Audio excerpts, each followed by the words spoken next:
Welcome back to The Explainer. Today, we're diving into something really fascinating. We're going to explore how a spiritual text actually proposes some profound structural solutions for modern society's biggest economic and political issues. It's all about how ancient philosophies can be directly applied to our modern world. Let's get right into it. So the source material we're examining today is this book, The Rebirth of Buddha, and we're zeroing right in on Chapter 4. This chapter outlines an alternative, completely holistic framework for economics and political governance, all based on Buddhist truth. We'll be taking an objective look at exactly how this text structures its arguments for building a better functioning society. Okay, here's our roadmap for today. First up, true right livelihood. Second, saws, planes, and chisels.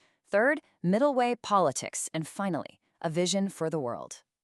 All right, Section 1, True Right Livelihood, the Economics of the Individual. The text kicks things off with this foundational concept called true right livelihood, and it defines this as enriching yourself in a way that simultaneously enriches others, society, and really the nation as a whole. Now, the absolutely crucial thing to understand here is that according to this text, personal wealth and societal benefit, they aren't at odds. They're not mutually exclusive at all. Instead, they're deeply connected. The source material actually draws a pretty stark contrast here. On the one hand, you have selfish economic pursuits, chasing money just for money's sake. But the alternative is what it calls a spiritual economic pursuit. In this framework, true wealth is seen as a natural byproduct of helping people. The philosophy argues that the actual value of your work is measured directly by how useful it is to others. So the point it drives home is this, and it's a bit provocative. It asks readers to really look inward at their own careers. The text suggests that, hey, if you're currently struggling financially, you might want to ask yourself, is it because my work isn't truly enriching other people? It kind of holds a mirror up to our daily grind, right? Proposing that true financial value is a direct reflection of how genuinely helpful we are to our community. Moving right along to Section 2, saws, planes, and chisels. Finding your designated role. I love this part. Let's break down this carpenter's workshop metaphor. The book categorizes human talents into different types of tools. You've got the saw, which is meant for cutting wood, right? That requires a bold, decisive, rapid personality. Then there's the plane, used for smoothing the wood. That requires meticulous service and really close attention to detail. And the chisel grooves the wood, representing highly specialized, narrow but super powerful skills.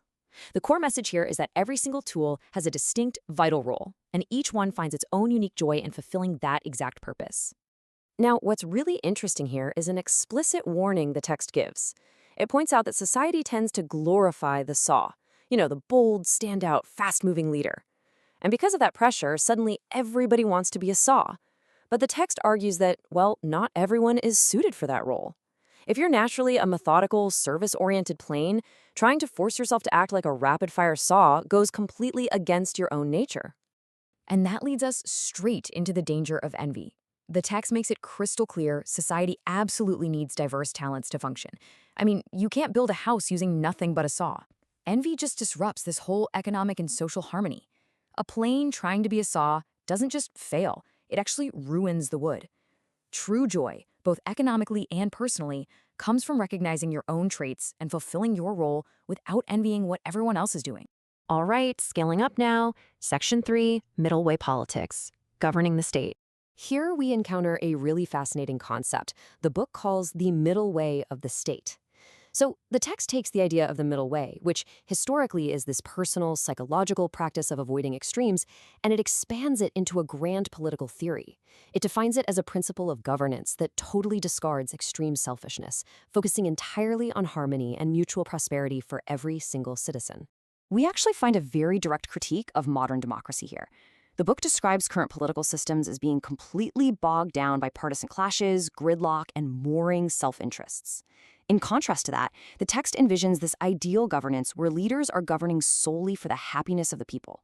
It's basically pointing out that modern politics often loses the forest for the trees, focusing way more on winning the political fight rather than actually serving the public.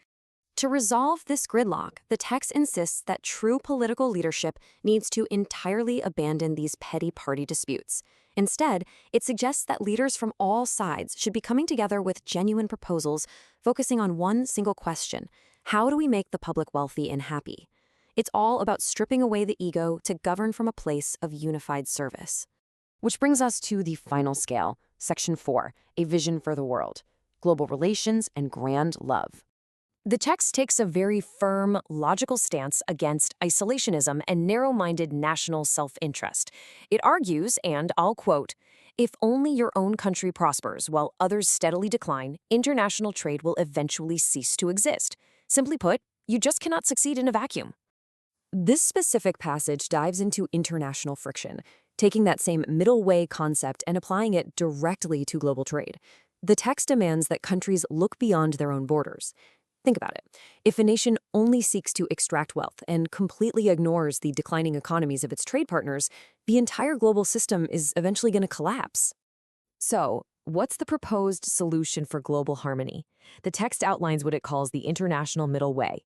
It asks nations to abandon narrow self-interest and instead embrace a spirit of grand love and gratitude.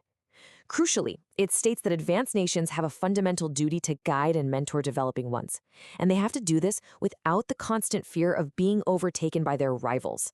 Acting out of fearful self-preservation only hinders global progress. Ultimately, we must prosper together. When we zoom out and look at the big picture, we can really see how this philosophy builds into an expanding circle. It starts right at step 1 with individual fulfillment through true right livelihood. That scales up to step 2, national harmony through middle way politics. And finally, it reaches step 3, global prosperity through grand love and trade. It's a beautifully unified system that scales perfectly from the lone carpenter's bench all the way up to the entire globe. Which leaves us with this final provocative thought to chew on. If the world is a workshop, what tool are you? And are you using it to enrich the whole? It's a really powerful way to turn these vast political and economic theories directly back to your own personal life and career. Thank you so much for joining me on this explainer. Keep learning, keep growing, and go find your designated role.